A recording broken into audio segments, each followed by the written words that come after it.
वाह जी वाह, क्या प्यारा व्यू है।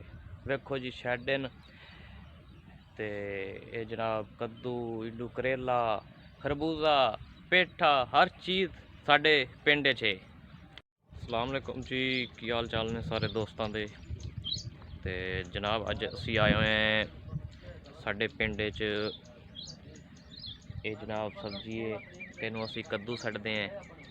ते ये वेखो जनाब व्यू, ते ये दूसरी तरफ जनाब करेला, ये शैड हैं जनाब। ते मैं कहा जी दोस्तों नाल शेयर करा छोटी की वीडियो बना ते ये जनाब दोस्त ने साढ़े शहर ने सरैकी शहर, उन्होंने को आए हैं तो उन्होंने डेरे ते हुण असी कोई शहरों शहरी की वीडियो ईद के हवाले नाल किहड़े मसलन मौजू चाल ईद के कोई डोड़े बनाए सी वो सुनते हैं।